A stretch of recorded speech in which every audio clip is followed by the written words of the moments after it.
Ajnanatimrandasya gyananjana salakya chakshurmilitam yena tasmai Sri Gurave Namaha. Gurave Korachandraya Radhikaya Tadale Krishnaya Krishna Bhaktaya Tada Bhaktaya Namo Namaha. Namo Vishnu Padaya Radhikaya Priyatmane Srimad Bhakti Vedanta Narayan Goswami Niti Namine Pancha Kalpatarubhyascha Kripa Sindhobhyevacha Patitanam Pavanebhyo Vaishnavebhyo Namo Namaha.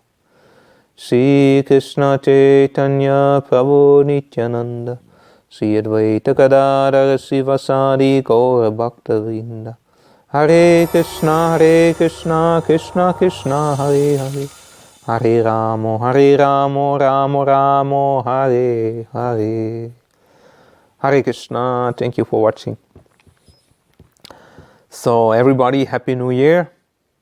And of course in this year we continuing with the glorious teachings of the Bhagavad Gita, because these teachings are eternal and unlimited.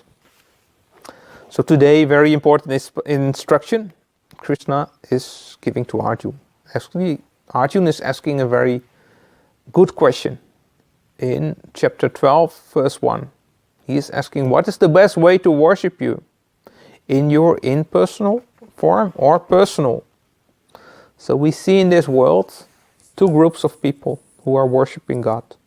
Those who worship God in his impersonal aspect, the impersonalist, and the personalist, they worship God in his personal form.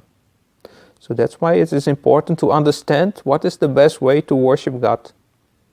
So what is Krishna telling in the Bhagavad Gita? First, the question of Arjuna. It's chapter 12, verse 1. Arjuna uvacha evam satata yukta me bhaktastvam payupashyate yechapi aksaram vyaktaham tesam ke yoga vitamaha. Arjuna inquired, which are considered to be more perfect, those who are always properly engaged in your devotional service, or those who worship the impersonal Brahman, the unmanifested? So we have discussed before, God has an impersonal aspect and a personal aspect. His personal form is called Bhagavän, and his impersonal aspect is called Brahman, or the transcendental light. So we see in the devotional practice, people, they worship the transcendental light as the goal, the Brahman or the Nirvana, different names. And those who are worshipping Bhagavän, his personal form. So Bhagavän has many forms, but the original form is Sri Krishna, the source of all creation, the source of all expansions and incarnations. That we have discussed before. It's the most attractive form of the Supreme Lord. So what is the best way to meditate on the Supreme? Krishna is giving the answer in verse 2. Sri Bhagavän uvacha mai aveshya mano yemam nitya yukta upasyate sadaya parayo petas te me yuktatama matta. The Supreme Personality of Godhead said, those who fix their minds on my personal form and are always engaged in worshipping me with great and transcendental faith are considered to be the most perfect. So this is actually, it's logic also. As we have discussed, the nature of the soul is love. You cannot divide this nature of the soul. It's the DNA of the soul, love for the Supreme Lord.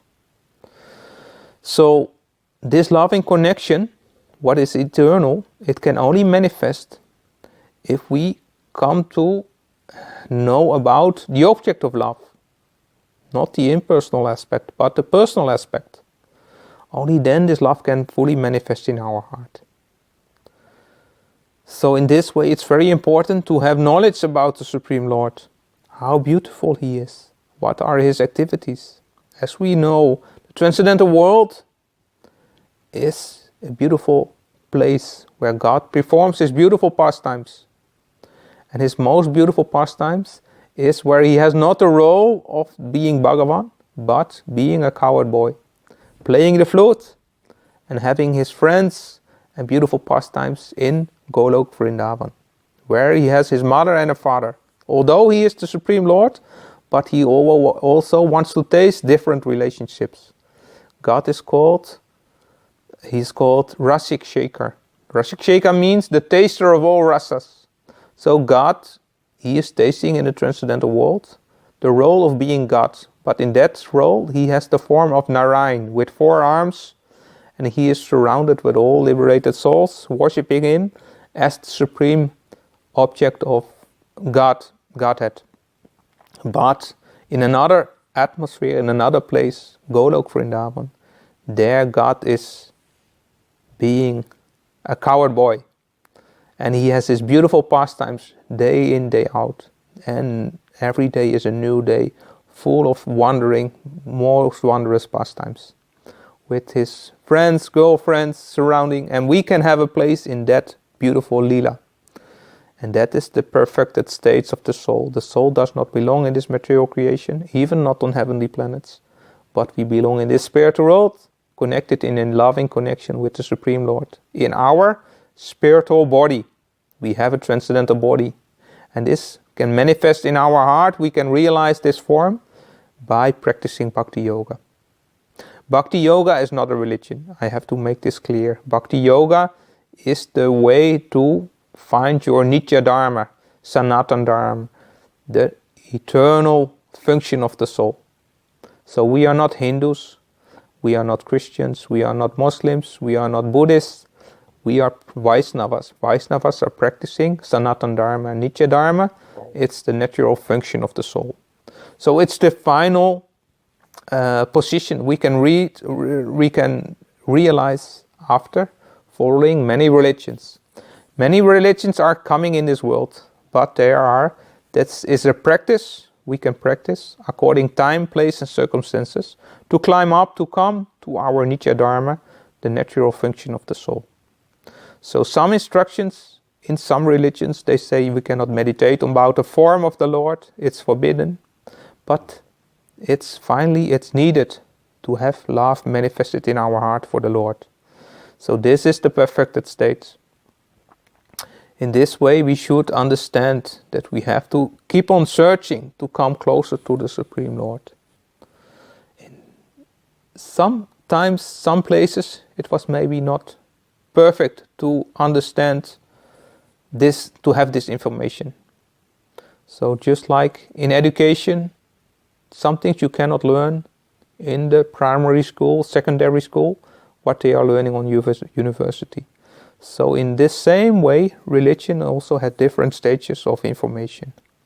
But finally, perfect love manifested in our heart can come by Bhakti Yoga, to have supreme connection with the beautiful object of love. God is the object of love. God is love and love is God. So this love can only manifest if we have information about our object of love, the Supreme Lord. And that's why Krishna says, those who meditate on my personal aspect, they are doing it in the most perfect way. It's okay to meditate on the impersonal also, but love cannot manifest. And it is also difficult to renounce our material attachments.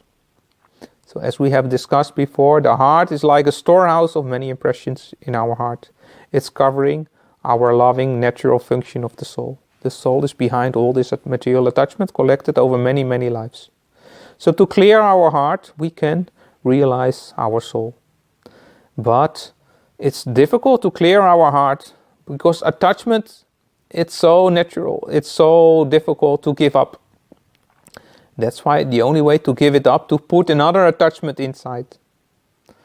Because it's our nature to be attached. So many religions, they try to renounce material attachment, meditating on the impersonal nirvana, like Buddhists do. Or many Mayavadis, they meditate on the impersonal form of God. Or the impersonal aspect of God, sorry.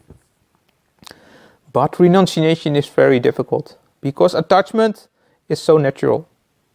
So that's why to create transcendental attachment for the form of God in our heart, this is the most best way.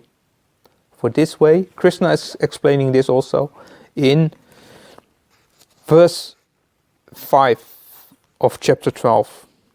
Klesho diktaraste-sam avyakta shakta chetasam avyakta hi gati dukam deha vadbi avyapyate. For those whose minds are attached to the unmanifested, impersonal future of the Supreme, advancement is very troublesome. To make progress in that discipline is always difficult for those who are embodied. So we are conditioned, embodied souls. The soul is covered with this material body. So we are misidentifying ourselves with the body. That's why we cannot realize the transcendental happiness, the nature, the natural function of the soul. So to renounce this bodily conception, bodily attachments, it's very difficult if we have not a way to create spiritual attachment. So it's very difficult.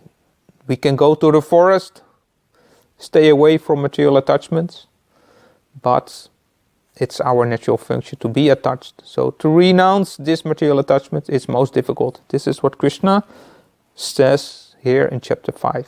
The most best way is to connect our self with the personal form, because the nature of the soul is to have a loving connection with the Supreme Lord.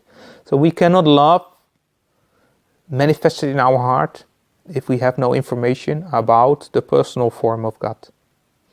So suppose somebody is telling, oh, there is somebody in America or in China, he is so perfect, so qualified. If that's the only way, if that is all the information, we cannot develop love for this person. But the more we come to know he looks like this, he's doing like that, then love can manifest. We can become attracted. So in this way, there is a way to connect ourselves with the object of love, Sri Krishna. And as we have discussed, it's most beautiful, this Kali Yuga we are living in, because the Supreme Lord himself came down to this world in the form of Sri Krishna Chaitanya, and to help us, he gave us a mantra, Hare Krishna, Krishna Krishna, Hare Hare, Hare Rama, Rama Rama, Hare Hare. In this mantra, everything is inside. He says, only you repeat this mantra. That is all you have to do. Repeat this mantra, and this love automatically comes in your heart. All attachments are running away, coming out of your heart. And this love will manifest. It's just by chanting the holy name. That is all we have to do. Hare Krishna, Krishna Krishna, Hare Hare, Hare Rama, Rama Rama, Hare Hare. Thank you for watching, and I hope to see you by the next program. Go Premanande, Hari Hari Bo.